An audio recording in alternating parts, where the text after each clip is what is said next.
With a unitary vision in mind, we're going to seize the day in the off season on this week's episode of the Indie Ball Report podcast.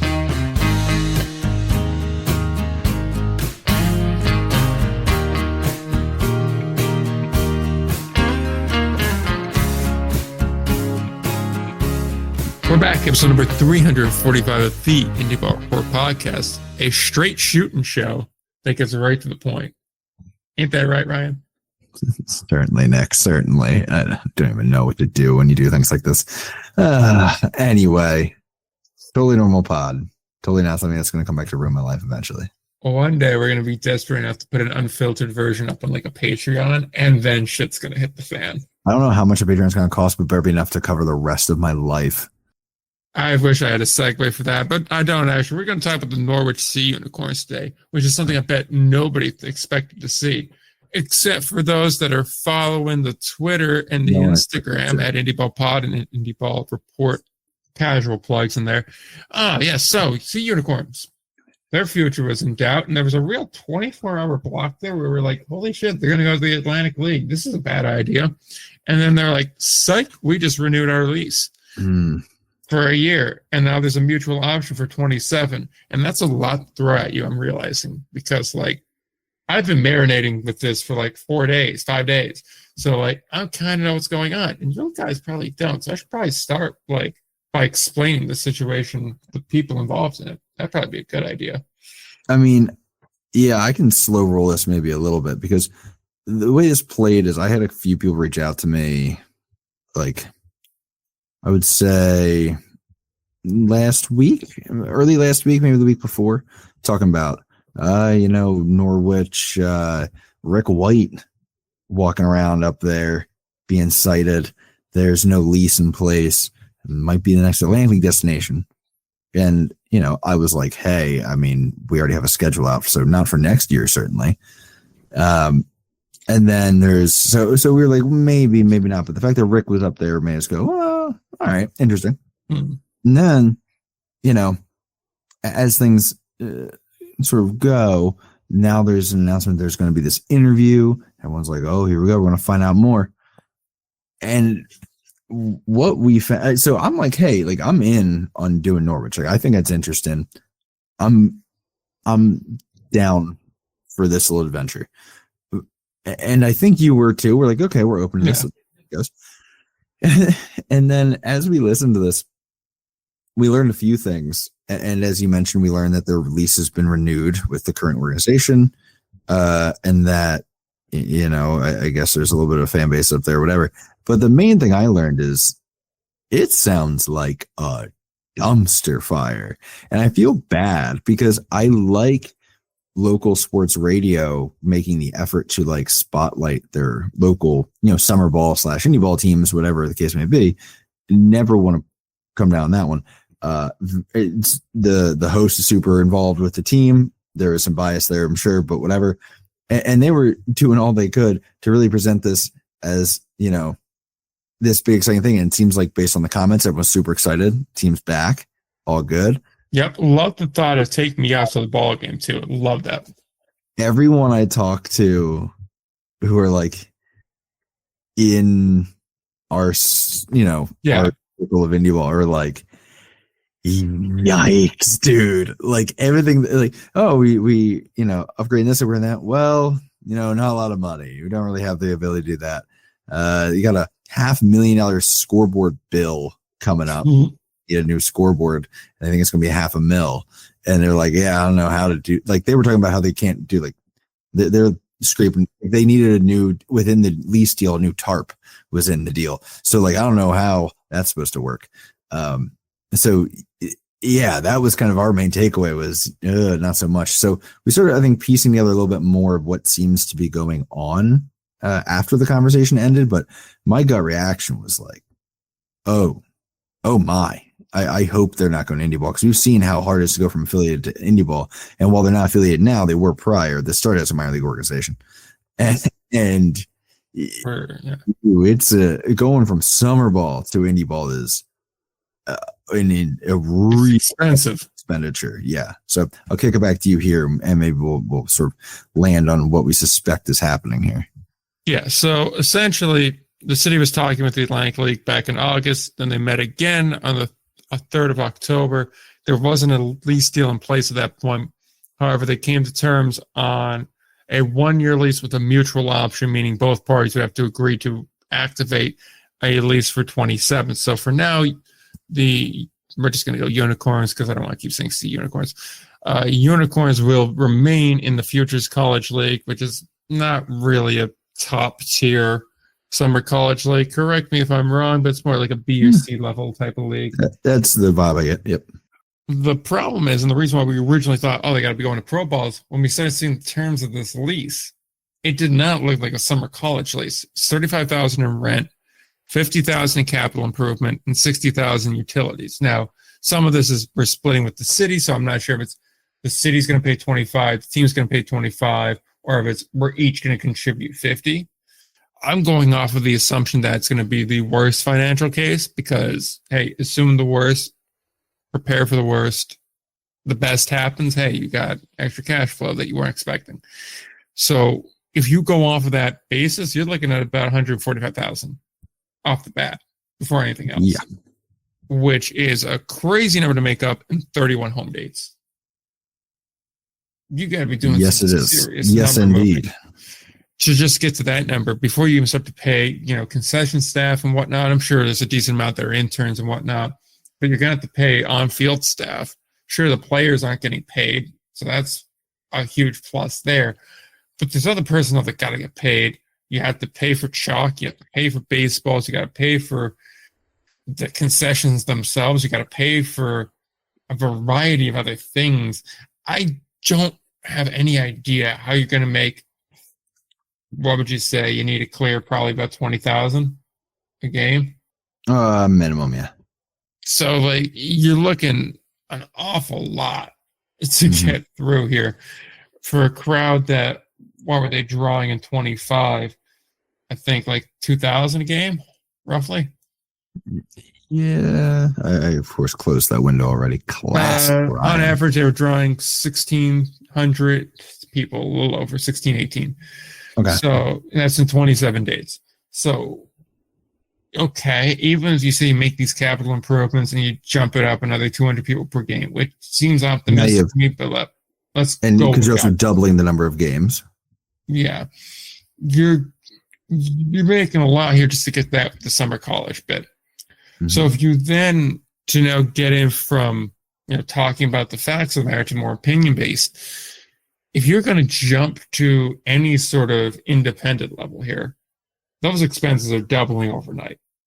Yes, it's just the reality of it because you're going to need at least 3 or 4 full-time staff that aren't seasonal, that are just straight up.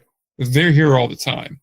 So if you want to make your GM, full-time doing all that, you're probably going to need either a head of sales or an assistant GM that's doing that kind of a thing. You're going to need a baseball ops guy. Now, whether that's your manager that's also going to do baseball ops or you're going to have your GM doing that too, your decision. I don't love the idea of having a GM splitting between running the business and running the baseball too. That feels like a bad idea. You already have a baseball ops guy. I picked that up. All right, well, that's good at least. But listening. Very good. I'm proud of you. Thank you. Aren't you the brightest little caterpillar? Yeah, I was watching it work, so had to pay attention to something. What's going to be work? Employee of the month here. Now, you're going to need a variety of other things too. You're probably going to need at least a full-time seasonal turf guy or field maintenance guy. It's going to be a bunch of other things here. Presumably, you also have to pay your manager, real money now too. You are supposed to pay your managers, yes.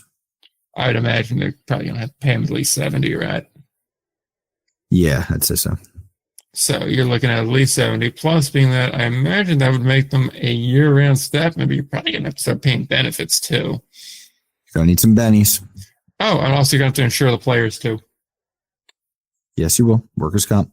So which I'm not sure how that works in summer ball. That's an interesting question, actually. That is interesting, actually. I don't know.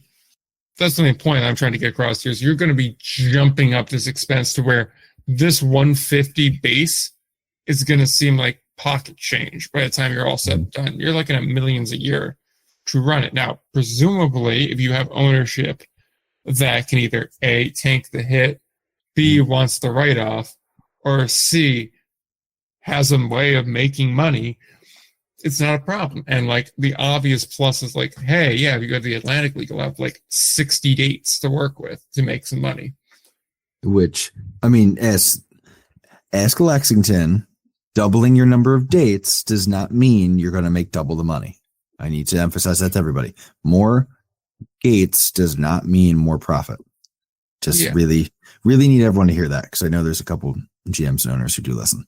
And I just need you to, and like, if you were in front of me right now, I'd be like, I need you to say it back to me. That doesn't mean it. Double games is not double money. Do not do this.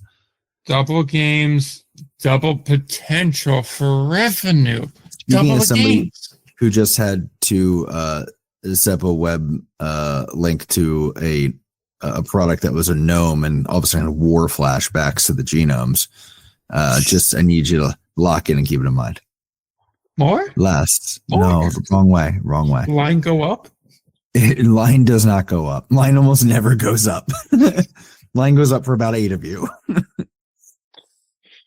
So that's part of it. And then the other issue that I kind of have here is I'm looking at Dodd Stadium. It's a little bit of an older stadium here. I mean, it's opened in 95. So, I mean, that's basically ancient by any standard. But the bigger concern I have than stadium age or condition is this Wikipedia number I see, which is 6,300 people we can fit in the stadium here. And I think we learned from Lexington that a lot of seats in that Atlantic League Park that's not selling out can look very empty, cavernous almost. And just because you have the capacity but you're not using it doesn't mean you don't need to pay to upkeep it. Always useful to keep in mind. Yeah, so there is that piece of it. I don't know. I think looking at the other side, and every positive I try to go for ends up not being positive. Versus Miles Prentice has owned other teams, but they're all like all minor league teams, and as we've seen, that doesn't really mean anything. Coming to indie ball, the GM of the team is very passionate about it. He seems knowledgeable, so this is not a statement on him. It's more of on, I think, what they're working with there. This is where, I mean, I think we start to get to what we're starting to piece together this might be, and my own discomfort with that a little bit, depending on how this all goes down. I mean, is that kind of where you're going here? Yeah, my biggest thing here is like, I would love to have another Connecticut marketing, because I do believe that the traditional footprint of the Atlantic League could use some more teams in it. Whereabouts is, the big qualm here. But I do think it makes sense to have a Connecticut team when you do have teams in Pennsylvania, where you do have teams in New York. To have that there, it can help kind of level everything off and make the scheduling a bit easier. And I do think under the right circumstances, you could talk me into this. It's just, given the financial reality that they are currently in, I don't necessarily know if that investment is worthwhile. And the other thing that scares me is, and we didn't talk all that much about, I'm not sure if we've mentioned it yet actually, is how it seems to be contentious to even keep this ballpark in Norwich. How there's a decent amount of the city council that does not seem to like it, or at the very least like the current setup here. So I don't necessarily know if that's the environment I want to bring a pro team into, where if they're concerned about losing money now, and they're saying it costs like $350,000 to keep this thing running, that's the maintenance on this thing, or the overall yearly cost to it. When they realize, like, oh, well, more dates that this thing's being used means more wear and tear on this facility, and it's going to limit what you can actually do with this facility, because the dates are taken up here and there's only so much you can do to an actual grass field during a season that you can then recover from. That's going to become a problem. And when they start seeing quite clearly, especially early on, a lot of years in the red, I don't necessarily know they're going to want to stick it out for more than like 2 or 3 years with that before they just say, close everything, bang up shop. And if that's the environment I'm kind of walking into, I don't necessarily know I want to even go there. Yeah, I mean, so because if you're most cities and towns, when you look at your professional baseball team, you want it to be sort of an uh, generally a positive on the city, a draw, something you can kind of spotlight. You don't want the stadium falling apart. You don't want to have the stadium not falling apart because you're funding the whole thing. The You want it successful. You want a lack of drama. Yeah, all that stuff. And I think that's where I do believe Rick White might have been up there. Yeah. I finally believe he was there. I think the theory that I've come together with here, and not really anything inside. It's not, the theory is not based on insider things. It's based on your theory based off of talking to insiders. Yeah, sure. I just want to make it clear that there's not another person who's like, here's what I think's going on. Like, okay. This is what you put together. Right. I don't want anybody being like, well, people are saying. It's me saying. I think smelling some blood in the water and wanting to expand, the Atlantic League is looking at Norwich. I think they see the Sterling town. They understand that they want to maybe have an owner that can self-fund more things. They want to have something where they can, where they don't run into these issues, and the stadium can get upgrades, aren't taxpayer funded, all that. I support all that, whatever. But I think the way it's going is where it's getting a little uncomfy, which is I suspect this might be the reason the lease took so long was because they were negotiating something potentially with the Atlantic League, which would be for maybe 2027.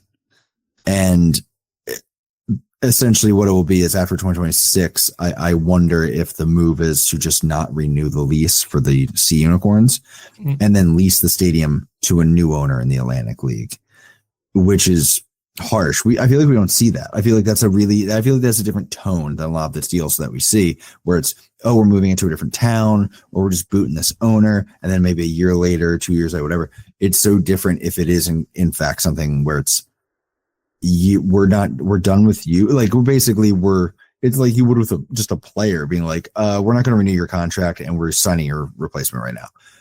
It just feels very rough. And I don't know what the logistics look like on that. Again, it's just my theory on what I'm seeing, but it does sound like Rick might have been there. It does sound like there's some sort of conversation going on between the Atlantic League and the city. The city doesn't like what's going on currently. But the fact they're doing 1 year leases year after year, you don't do that unless you're hoping that next year you have something different.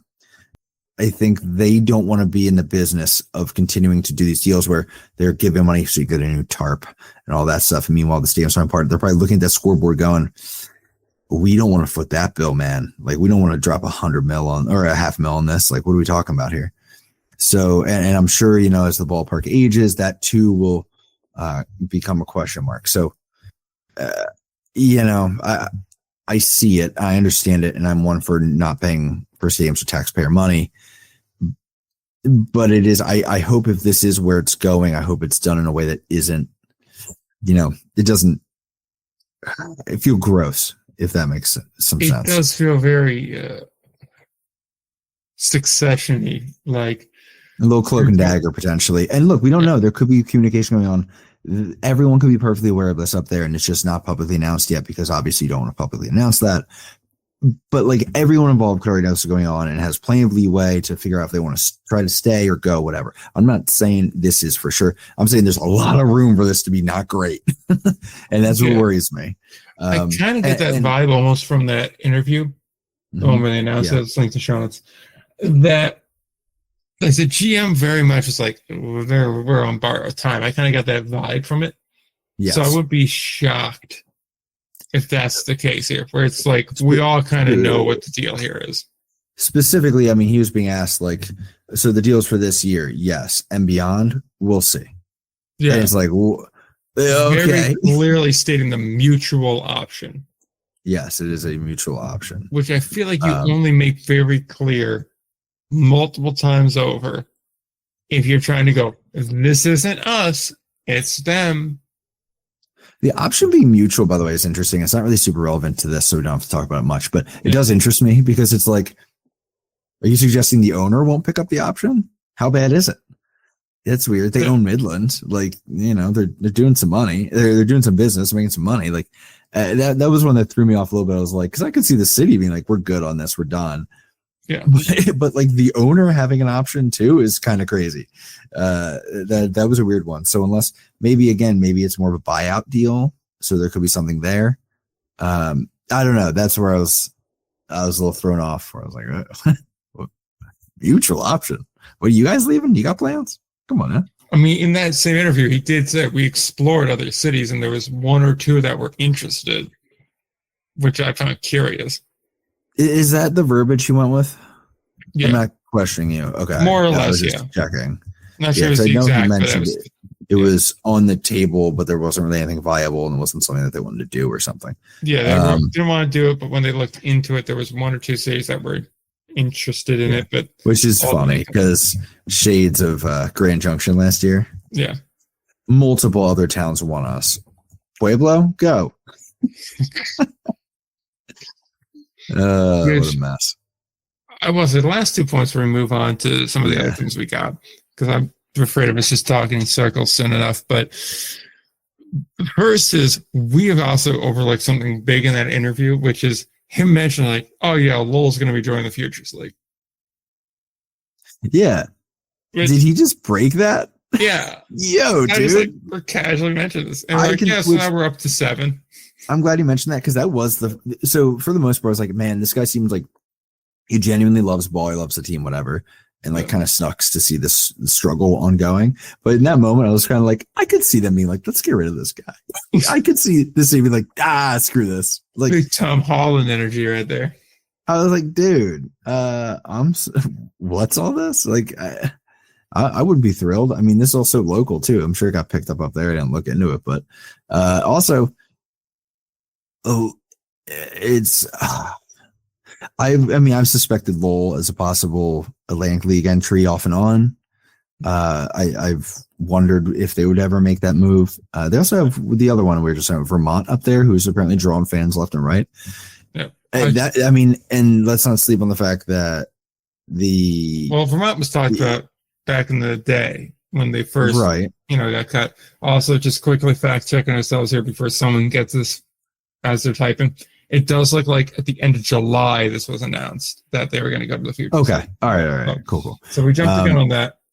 Apologies for not knowing the inner workings of every single summer college league across the country, even if it is in a market where we've been very interested in the past. Well, I do wonder, I mean, is this going to be if they're going north, obviously the Atlantic League is something that they've done well. So I think they've done sort of pods, right? Yeah. And right now you have York, Lancaster, obvious. You have Gastonia, High Point, obvious. You have Hagerstown, York, even also in that little thing. Secondly, Southern Maryland, Hagerstown, but okay. Hard to get a pod partner for Southern Maryland. Charleston, Lexington, Long Island, Staten Island. Now, we're going to ignore for now the continued talk that Staten Island's definitely looking hot. I'm not saying they are. I'm saying that's the talk. Because every time I mention it, jump down my throat. You know what you're talking about. All right. I've seen the emails, but sure.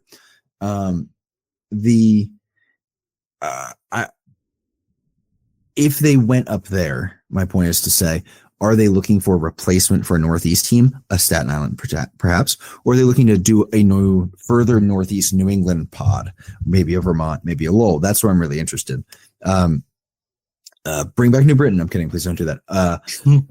Additionally, that's where you start to look at things again. Like there's always the rumor Charleston is a question mark because Charleston's a can of worms. We've been over that. I can tell you people around Charleston are not confident in their long-term sustainability there. So I'm not crazy. Maybe, I don't know. So that's where I'm looking. I'm very interested in what are these, what is the purpose of this? Is it to be an expansion or replacement? What are we thinking? So that's interesting. There's not really an answer on that right now, but I do think it's something to watch, and I'm definitely keeping ear to the ground on a couple of these teams for sure. And I probably will continue to do that, and then I'll get blindsided by another team making a move, and I'll be like, well, okay, done. I do wonder where the other market would be in New England, though. Like, I just don't know if Vermont's then peeling. I don't know. Plus, is it really even that close? I mean, I mean, I always had Vermont tagged for a potential Frontier League market. I mean, that just makes sense. And that kind of segues As into a my midway. yeah, and that kind of segues into my second point, final point on this, which is Norwich feels more like a Frontier market to me than a Atlantic League market. In Lower every cost, the quality of play, not to begrudge the Frontier League, it's just a little more The similar to what ballpark. they're going to be used to. Yeah, is where I was ballpark going. as a whole, yeah, it's more in there. Plus, it fits more into the footprint there. You would have Mhm. Brockton right there. You're not far from Tri-City.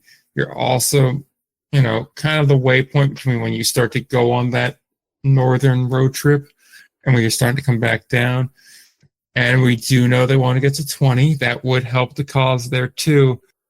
But you could then, in theory, throw them in to help finish off the Atlantic Conference.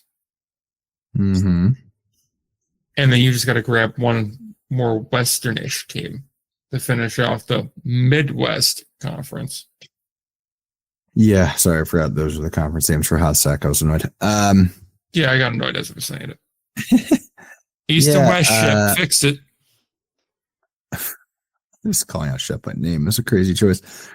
We did it all last week, and at this point, I gotta imagine he appreciates it. What? Yeah, I just don't know what to make of it from the perspective of like long-term move. That's like, what is the long-term play? I can support it. I can get behind it with the right ownership. I can support basically any market.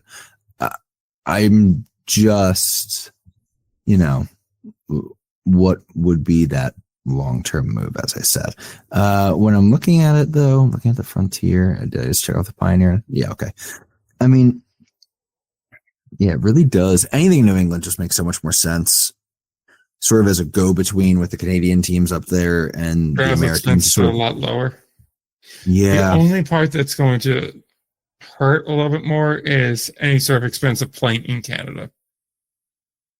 That'll admittedly hurt a little bit more. Which that was another thing we didn't even discuss when we were talking about the expense of being pro ball. You got to pay for visas now.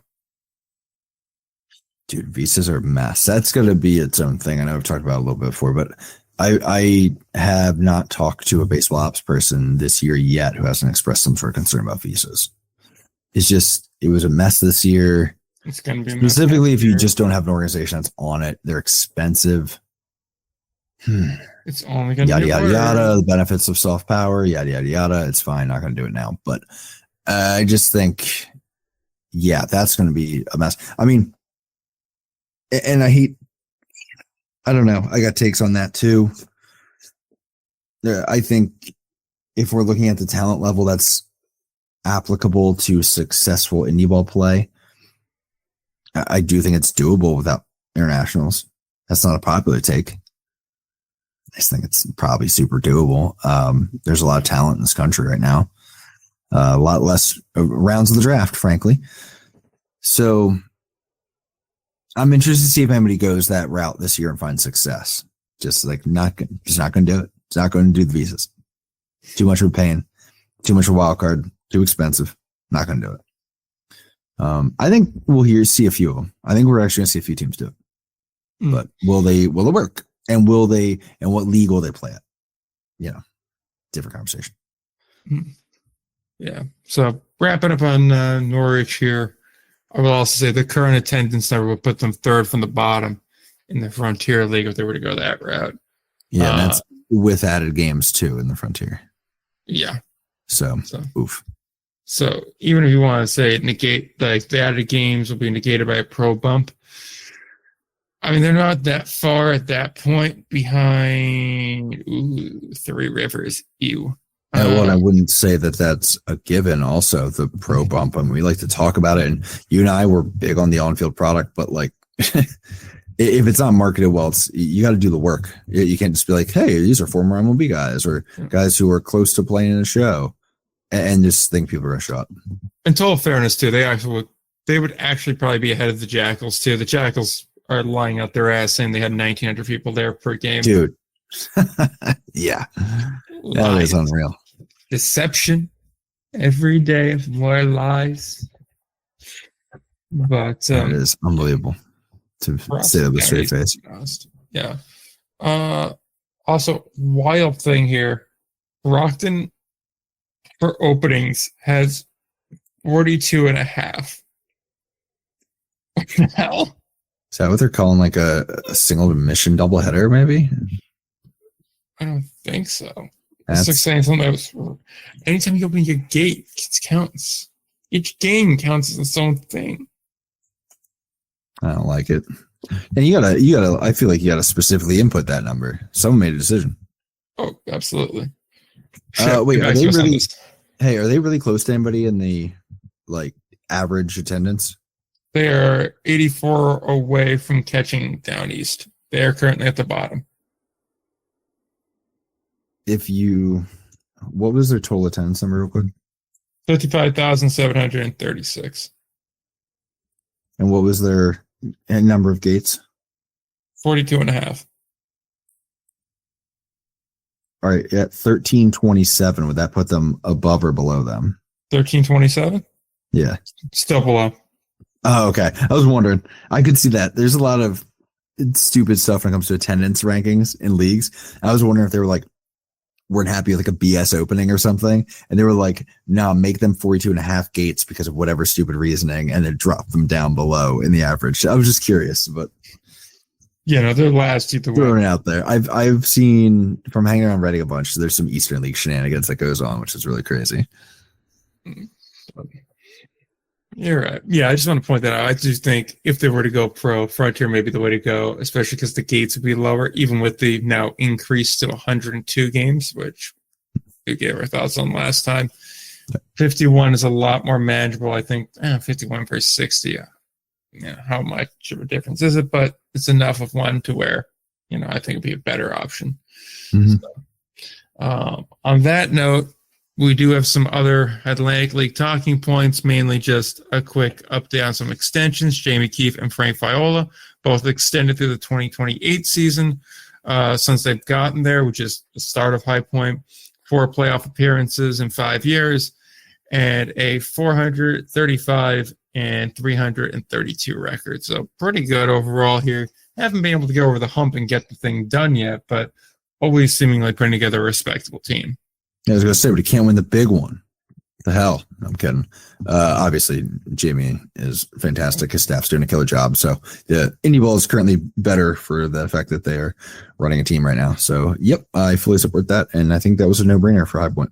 Oh, absolutely. I do wonder if we were to go to the open market, though, and actually see how much he could get. I wonder. I think he likes it there. Oh, yeah, I'm sure he likes it there. The hypothetical is interesting. Well, especially with how badly I think there are some organizations and some even that are willing to spend money that are hurting for stability and not having to worry about and deal with and pay for the issues that come with having a manager who's a mess and a baseball ops department that's a mess. So I do wonder. I think there's a few off the top of my head I could think of, but yeah, I'd be interested. Yeah. 2 things that are immediately in my mind. One, probably also likes the Atlantic League a bit better because tax-wise, when you're getting hit, way better to have Kentucky, West Virginia, Pennsylvania, North Carolina as the main ones. Sure, you have New York in there, but that's really how many games you really play in New York. Right. I mean, my other thing is he is sort of cultivated at this point. I think after a certain number of years, the guys that you've been with, he isn't. I think he would have a weird bit of struggle going to the Pioneer League, for example, at this point, which obviously wouldn't. But you know what I mean? With the talent level and the age restrictions and things like that. You're looking to recruit. At this point, somebody who's successfully operated for 6 seasons now, with no roster restrictions, to go somewhere with roster restrictions that are in addition to salary caps, it's damn. I mean, I've talked to guys who did Atlantic League and then went to the Frontier, the American. They're all like, whew, this sucks. Nobody wants to become Brett Jody. I mean, oh Jesus, that was rough. I mean, hey man, we see what happens in Lincoln. Don't get me on Lincoln, man. Come on, because Lincoln was going to skate on this. Bro, they're out there signing Pioneer League guys again. If you're an American Association team bringing in Pioneer League dudes, there are some guys who are Pioneer League guys who are dudes. These aren't the guys I'm talking about, friends. You know the guys I'm talking about that are dudes who it's like, I mean, the numbers they put up in the Pioneer League could be trash, but at least get them under contract and we'll figure it out. But for the most part, if you're bringing in Pioneer League talent in October to the American or the Atlantic, brother, this is planes, trains, and automobiles because you're going the wrong way. Bad moon's rising. Oh, where's your hand between two pillows? You gotta find all the coins between the cushions. It's just like, and I want them to do so well out there. Like, I'm just like, I gotta stop saying like, and I'm aware of this. I'm sorry. I want to draw attention to it, so I stopped doing it. But it is driving me up a wall because I want success for Brett Jody out there.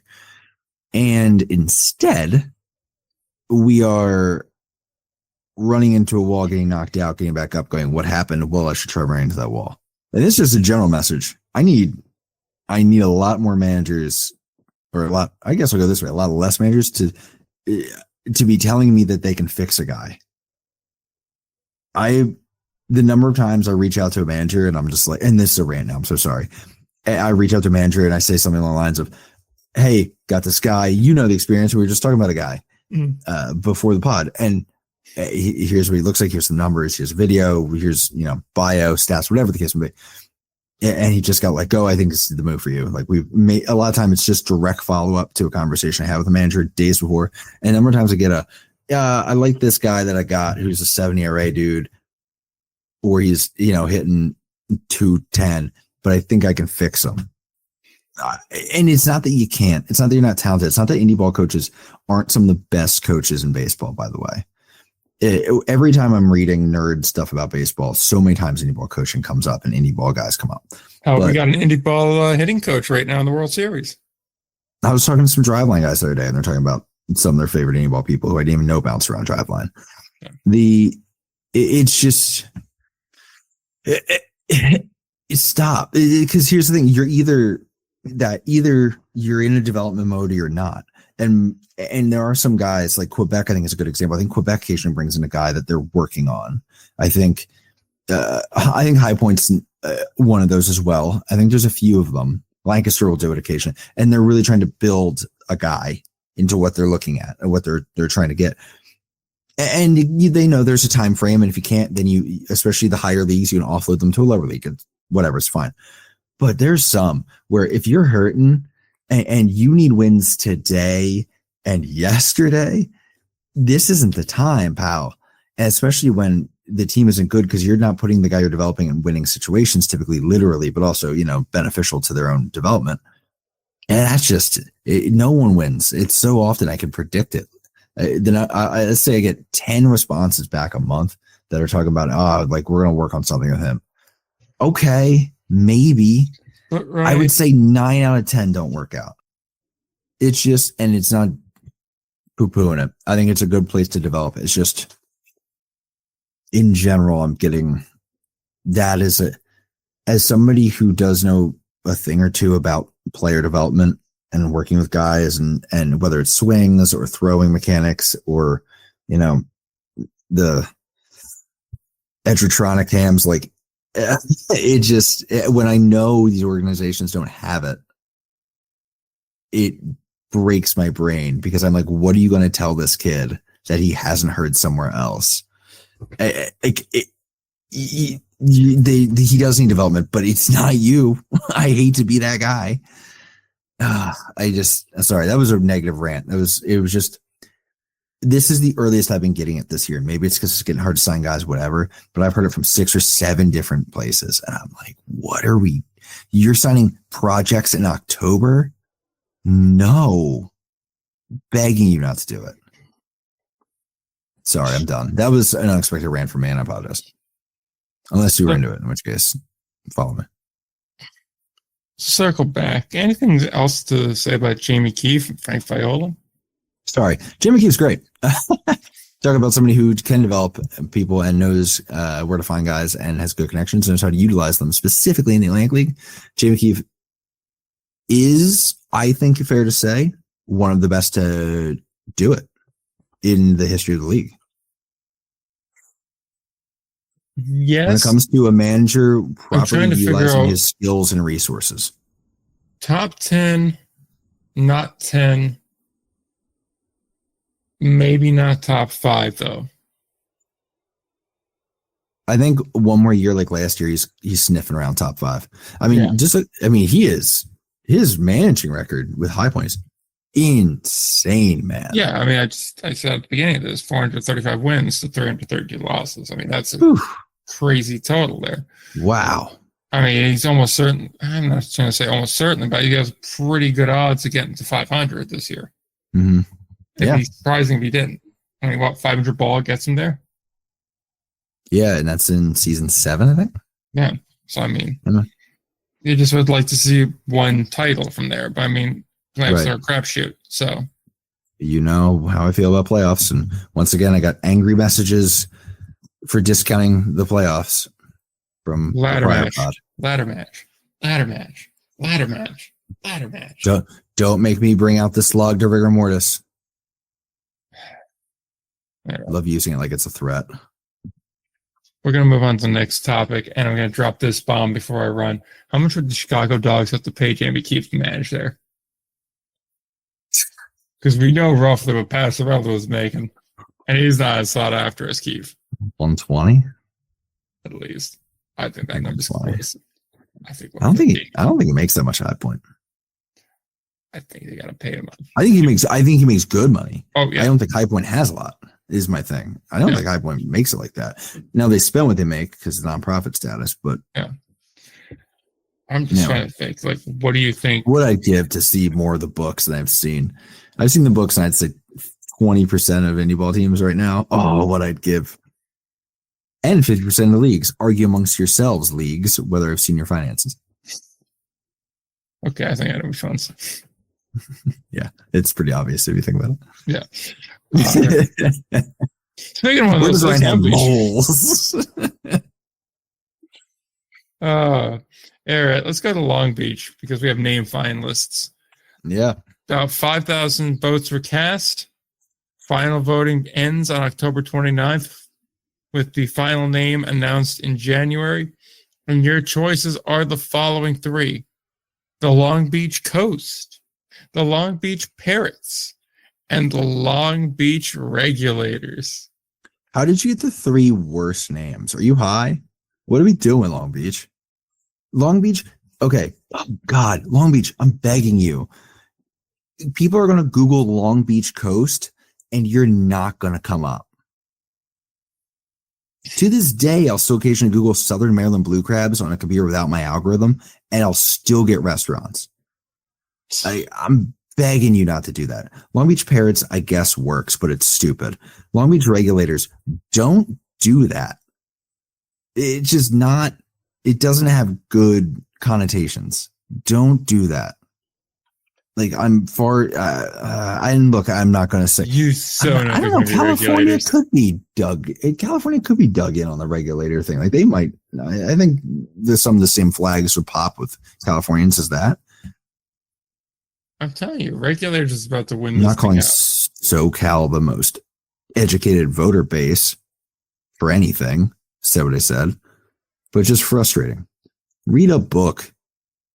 Sorry. Go with the regs. Now I'm ranty. Do you see what you did? Do you see what you've done to me? You did this to yourself. I didn't do this to myself. Yeah, I kind of did that, didn't I? That's on me.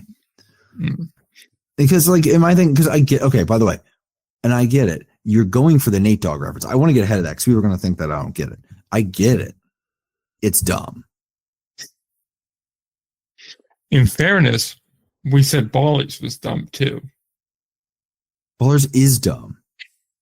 The Ballers sounds like a slam ball team. Big 3 team. To this day. And like, again, I'll probably get an angry DM or 2 about that too. Sorry, Oakland. Very appreciative of your fan base. I warmed up to you guys. If we're going to be, I don't know, man. I just, whatever. They're going to do Regulators. It's going to be so annoying because they're going to try to lean in. Because we've already seen what this ownership does. They love rappers. They're already tied in Warren with a G is local part rapper. of this too. Yeah. So yeah, dude, this is what we got. So those are your names. Choose what you want. I like parrots because I think that's kind of fun. And I think Parrots you could get a be cool fun. mascot. You could do a cool mascot. There you go. That's the positive. Plus, You those could do Jimmy Buffett nights, they're getting yeah. so many parrot heads. Plus, you guys literally sell parrot heads in there. So, penultimate thing for the week. American Association also released their schedule. 100 games. Starts May the 14th and September the 17th, or September the 7th, not 17th, just September 7th, Labor Day. All-Star games going to be in Lincoln, looks like from the 13th to 16th of July, so pretty much what we expect. Divisions remain the same, although the schedule looks to be a little uneven. Yeah, it's not even. Though I guess all the divisional games are even. And here's the thing. I wish they would have just given us like an actual press release explaining things instead of this weird graphic saying how much they travel. And yeah, I mean, it also feels like please don't look into this. anytime it's put out like that, I wonder, I'm like, okay, what are you not telling us? Oh, I had a couple players complain about the schedule already. Yeah, I mean, we know. I'm not super opinionated about it, but I'm like, I mean, it could be better. I don't want to just complain all day. That's my thing. Is I don't want to. I think generally speaking, it's fine. It's not as egregious as most other leagues. It's not as infuriating as what the Atlantic League just pulled. Not that mad, but yeah, I mean, a baseball fan had a good breakdown, but shout out a baseball fan on the Twitter. Yeah, I mean, multiple teams. The biggest, he said, I'll just quote him because he said it better. Every team will not play each other home and away in 2026. However, the number of divisional games really doesn't change. The missing series is made up. Missing series are made up with extra non-division series. So yeah, everyone plays each other. It looks like, yeah, everyone does, but not necessarily doing home and aways. Like, I get that from a financial perspective, so I'm not overly upset about it, but at the same point in time, it does seem rather unfair. Yeah. So, I mean, and when you have 100 games, like, you mean to tell me you can't suck up and go to Cleveland for 6? Yeah, that is one. Actually, wow, he continued on with the helpful information. The missed series that aren't happening. Fargo at Chicago is not happening. Fargo at Kane County is not happening. Kansas City at Gary is not happening. Lincoln at Cleburne not happening, which scored for Lincoln. Also weird because like Lincoln's like one of the closer games to them, unless anyway. Sioux City at Milwaukee not happening. Sioux Falls at Milwaukee not happening. Winnipeg at Cleburne not happening. That makes sense. Yeah. Winnipeg at Kane County not happening. Weird. Yeah. I do wonder why that is. I'm a little surprised considering the breakdown east-west and how kind of everything is fairly lateral, as at least Cleburne, the way it's squared up the division. I'm a little surprised the American Association hasn't toyed with the idea of flipping Cleburne back and forth the way the Atlantic League did with the Skeeters. I do wonder if Cleburne would appreciate that. I mean, I wouldn't love it from the perspective of, I never love it as somebody who goes back and looks at stats and stuff. It's kind of weird to have to be like, your matchup partners change totally. And especially it was really effective because Sugar Land was really good there for a few years. Like that really used to mess things up. But yeah, I mean, I don't know how much they care. Curious. I mean, it doesn't change their scheduling much, their travel much, but I mean, they don't really have a manager to complain about it. So fair. Allegedly, still made an announcement. I mean, like, that's being back. Yeah, that's. Although they are signing guys. So. I mean, if I'm Cleburne, I guess I'd prefer to have Gary in my division, but New Gary's terrifying, so I don't know. Not like he made the playoffs last year. I wonder. Just flipping who has the North team, who has the South team. You can probably get away with flipping Winnipeg and Cleburne every year, if you so wanted. Well, I can be positive about this, which is I'm pretty sure I cracked the code on when Union Night's going to be in Gary. I love that for you, dude. Hell yeah. Because we go back to 2022, and I tried to go back to 21, so we'd have all the post-COVID seasons that Gary participated in. But unfortunately, that document does not load, so I can't get the exact date, and I was doing it rather quickly so I could have something to work with here. It appears the first Friday home game in August is when Union Night is. So in this particular instance for 2026, it would be the 7th against the King County Cougars. So when single game tickets go on sale, if you're a betting man, that's the one. Now, you can also probably confirm this by going on checking the seat map. And if that game happens to be extra sold out, well, it's probably safe to hazard a guess it's Union Night. Not to say Gary doesn't draw well, because they do draw surprisingly well. It's just that night, guaranteed sellout. Because it's Union Night in Gary. Because why wouldn't it? Plus 2 friends. Oh, yeah, I'm so excited to go to Union Night. Hanging around your website, creeping on your tickets. Don't mind me. Climbing on your website, we're snatching your tickets up. Anybody need that? A bed intruder reference? The year of Lord 2025. I have a mea culpa here, by the way. Okay. I live in historical indie ball stats. It's just where I'm at constantly. Keeps me going. Revs the old engine. For like since I started covering indie ball back 2020, it has been in my head that the Sugarland Skeeters were bouncing division to division in the Atlantic League. I have worked in the numbers. I've worked in their standings and their scheduling and all that. They weren't, according to what I see. And I don't know how my brain was just like, that's how this was. And I guess maybe I accepted it early on and they never doubled back to be like, oh, was that assumption correct? And it is absolutely just snapped my brain in half like a broken bat over someone's knee. And now it's just being carried off by like a slightly intimidated bat boy. This is truly messing with me.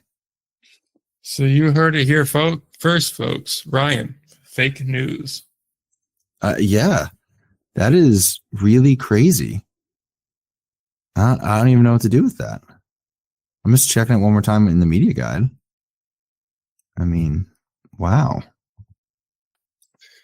I don't know. You have anything else to say on the American Association schedule? No, I'm terrified. Okay. I don't know. I mean, obviously, see you soon, Gary. I don't know. I'm hoping this is the year of a road trip. I'm currently, hopefully, working toward a job that's going to allow me to travel a little bit more. So we'll see. Unless, of course, the team wants to hire me. If I haven't complained about one of your staffs too much. We're going to work up this road trip idea. Yeah, man. Absolutely. A stupid amount of time to hit up like everything. And I feel like the road to Union Night or constructing Union Night is the way to do this. Oh, I'm about it for sure. The pilgrimage to see the big I-beam. Jeff Eisen take. It's going to be on Union Night where Gary will clinch a playoff spot. Imagine if that happened. We out here slanging steel, baby. I hear flipping beam. I got you. I'm glad. Anyway. We got one thing left to talk about this week. And admittedly, this is just like really me trying to build up a topic here because nice. Something very interesting here. And that is Schaumburg released Sounds of the Stadium, which is pretty much just everyone's walk-up music or entrance song.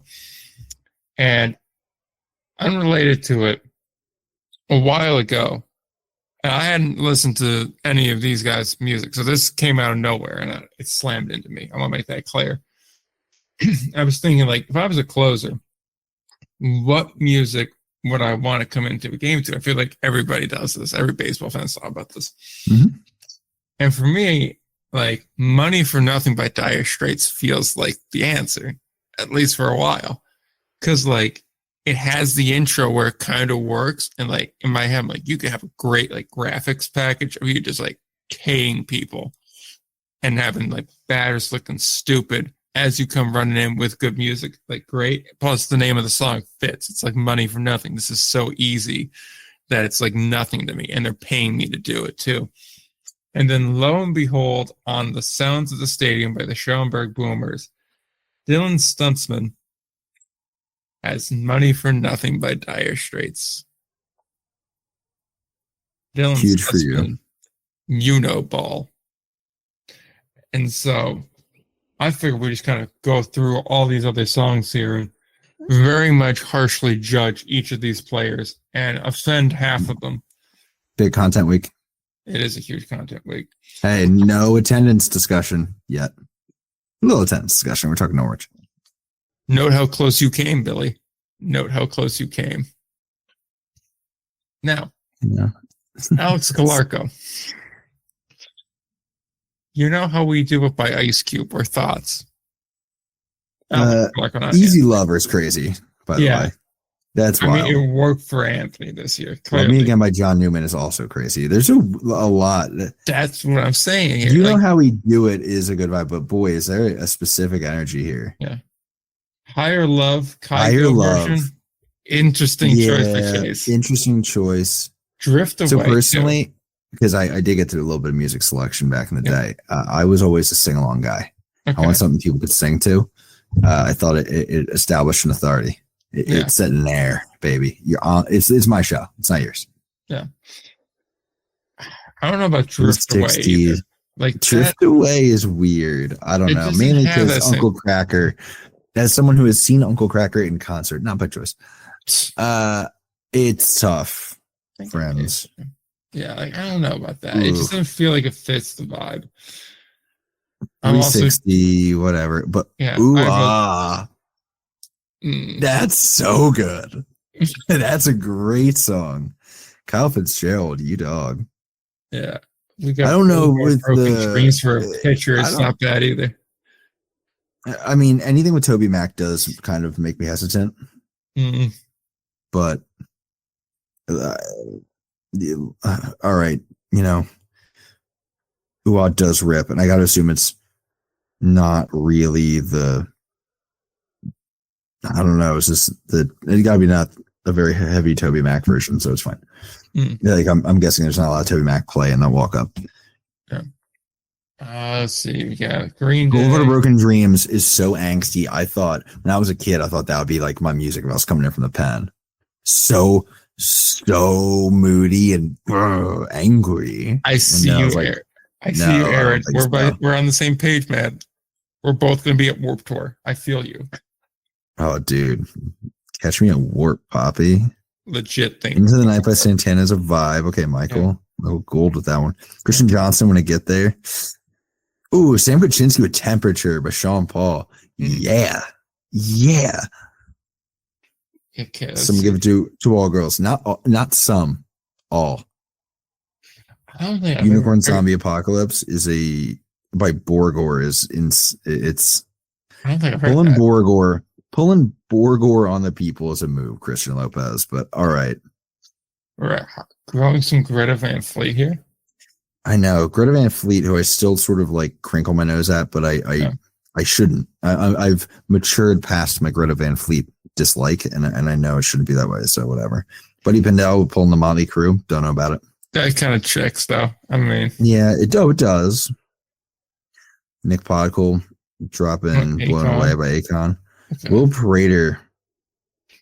Hey, you good, bud? You doing okay? Dare I say it? Does Will Prater no ball? I just don't know if there's any Morgan Wallen song you should be walking up to, but that one in particular. Yeah, I mean, I can see something with like more of a vibe, but like I don't think even that.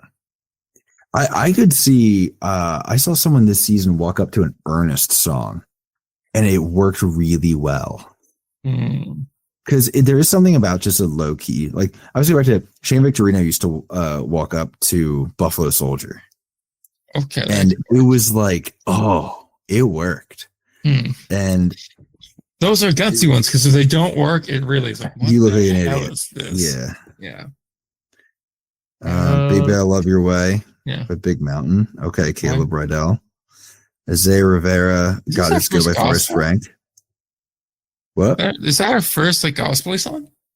I think so. Okay. Honestly, it would take a while to get to that. Simple So Man. yeah, back to back heaters. Simple this Man one. works so good. Simple Man by Derek Salata. Big DeGrom Kobe energy. Love it. Schlotman pulling Electric Mystic Feel by Feel. MGMT. Oh, As a guy who has seen MGMT multiple times, and can I warn you, terrible concert. Every time. really? I love them I've too. always thought about I it. saw them once. They just got a little too high to function. So, and it was every time. I mean, every time. Like if you see them at a festival, I saw them at a festival smoking before their set, just with people, not backstage. I wasn't backstage, obviously. So they were just chilling, like sitting out on a cooler with some people. My buddy's like, that's MGMT. I'm like, you're high. And he was like, I am, but that's MGMT. And he was right. And they were way more high than him. And it was very crowd singing heavy. Despite all that, MGMT rips, man. MGMT is one of the most underrated bands out there. They were so good. They were so interesting, and they're gone, and that's fine. MGMT rant done. My Kind of Party by Jason Aldean. No comment. Brendan Spillane, Sunshine. Working my girl out there. There's your guy, Dylan Stutzman. Yeah. Happy for you. Very Satisfaction. Happy. Ross Thompson, Benny Benassi. Okay. Mm-hmm. Okay. Mitch White, White Horse. That's a good one. White Horse. Yeah. The name play on that one is great, and White Horse in itself is a great song. A little overdone for a period, though. Maybe, but still, I mean, it doesn't. None of these are going to compare to my all-time favorite, which is Reinheimer coming out to Rhinestone Cowboy. By the way. Always a winner. And will be stuck in my head for weeks after going to a York game when he was playing there. Dallas Wolf. Bad Company. Yeah, okay, that's fine. Yeah. I mean, a lot of bangers, a lot of bad decisions. Yes.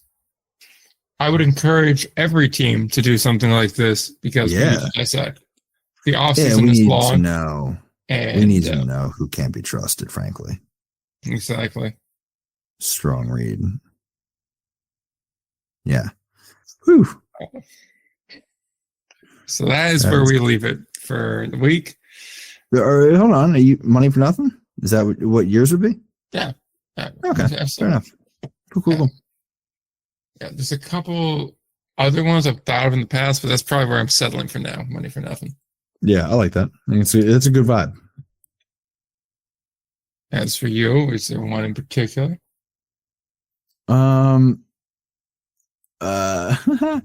Yeah, for a while, this is so weird, but it became a good luck thing. And now I was quiet about this until it became a thing on Shoresy, and now I'm like, oh, okay. If you were at a game and we were at home, so we had the audio set, when I scored a try in rugby, they would play "You Learn" by Alanis Morissette. Honestly, the number of people who sung along, it became a flex. Because there's nothing like somebody scoring on you, the smallest guy on the field, and as he's walking back, the crowd singing Alanis Morissette. It's just a bad day. It's just a bad day, man. I was really quiet about that, and then it sort of popped as a thing, thanks to Shoresy, and I was like, all right. I feel a little better. Also, Jagged Little Pill's a fantastic album, so whatever. You're right. You want to throw your plugs in here, and then we'll get out of here? Sure. Indie Ball Nation, Instagram, Twitter, YouTube. Should have stuff posting. I think it's going live tomorrow. I gotta double check. What's going live tomorrow, but it'll be on the social accounts. It won't be on YouTube, but there will be a YouTube video to follow up on it. So have fun with that, and no further details. You're right then. Indie Ball Pod, Twitter, Indie Ball Report, everywhere else. We'll get the content. Yeah. So that's where we leave it. Off season continues to churn, and I actually probably have to get busy scheduling interviews and stuff because. Yeah, man. This is the last October pod, so we do technically have a November pod next time up. Disgusting. Ain't it though? Anxiety, is that you?